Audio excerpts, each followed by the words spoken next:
Salaamullaahi calaykum waraxmatullaahi tacaala wabarakaatuhu. Soo dhawaada saaxiibada dhegeystayaal, muuqaalkan waxaan kaga hadlaynaa haddaba maxay tahay sababaha ciyaartooyda fanaanadaha ay isaga siibaan marka ay xulalkooda ama kooxahooda ay u dhaliyaan goolal muhiim ah. Isoo raac warbixintana la daawo. Waxaa iska caadi ah in la arko xidigaha kubadda cagta oo iska saaraya maaliyadooda marka ay gool u dabaaldegaan. Xaqiiqda ayaana ah in ay tahay mid la filayo in ay sameeyaan xidigaha kubadda cagta, gaar ahaan marka ay dhaliyaan goolal muhiim u ah amaba gool waqti dambe kooxdooda dhibco amaba koob ku hogaaminaya.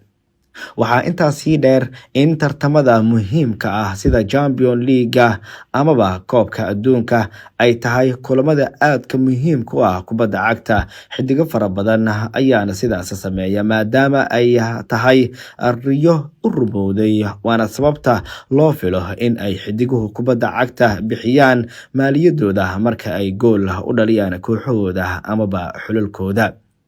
Haddaba waa maxay sababta xidigaha kubadda cagta loogu taago kaararka digniinta ah marka ay bixiyaan maaliyadooda marka ay u dabaaldegaan gool ay u dhaliyaan kooxahooda amaba xulkooda? Marka la fiiriyo nasiib xumo, FIFA ayaan jeclayn dabaaldegyada ay ka mid tahay in ay xidiguhu bixiyaan maaliyadooda. Waxa ayna go'aansatay in ay ganaax ay u sameeyaan ciyaartooyda sidaasi sameysa, taa oo ay ku tilmaameen dhaqankaasi inuu yahay dhaqan xun. In kaarka digniinta loo taago xidig kasta oo sidaas sameeya amaba maaliyadda bixiya. Nooca dabaaldegan ayaa lagu sifeeyey mid jebinaya xeerka guud ee kubadda cagta kuna jira xeerka ciyaarta. Marka la fiiriyo xeerka 12aad ee FIFA ayaa ku waramaya in xidig dabaaldega amaba ku dabaaldega garoonka dhexdiisa bixiyana maaliyadiisa waxa ay si toos ah u heli doonaan kaar digniin ah, kaas oo la dhaqan geliyey bishii Julaayo sanadkii 2004 kadib markii ay ogolaatay guddiga kubadda cagta ee loo soo gaabiyo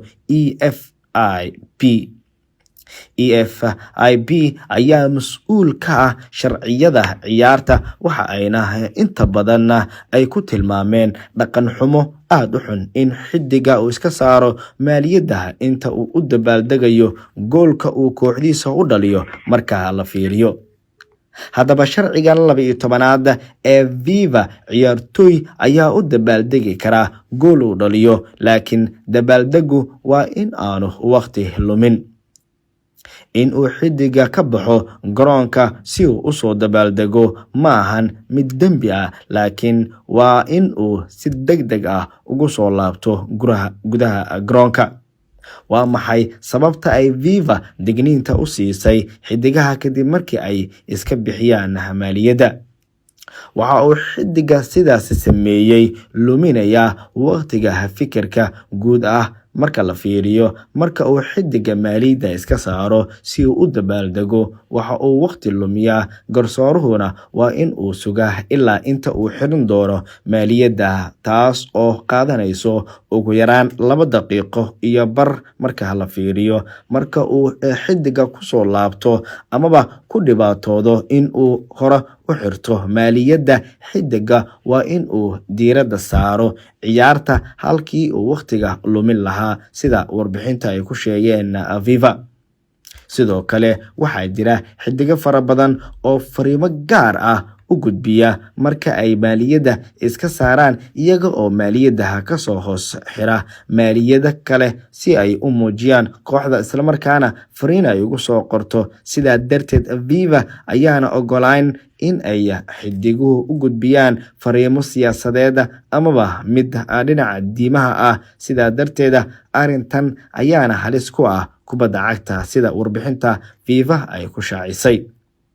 Waxa ay ka xanaajinaysaa shirkadaha isku xayeysiiya maaliyadaha sida caadiga ah. Waxa aynu aragnaa shirkado fara badan oo isku qora dhinaca hore ee maaliyadda si ay u helaan xayeysiimo horumariya ganacsigooda. Marka uu xidiga gool dhaliyo, waa mid xogta ugu muhiimsan ee shirkadaha, maadaama adduunka oo dhan uu daawanayo kulan noocaas oo kale amaba goolka uu dhaliyo iyo dabaaldega xidiga. laakiin haddii uu xidiga iska siibo maaliyadda, waxaa meesha ka baxaya in la arko magaca shirkadda. haddaba daawade, adiga muuqaalkan daawanaya maxaa kaaga baxay? commentiga hoose aragtidaada nala wadaag.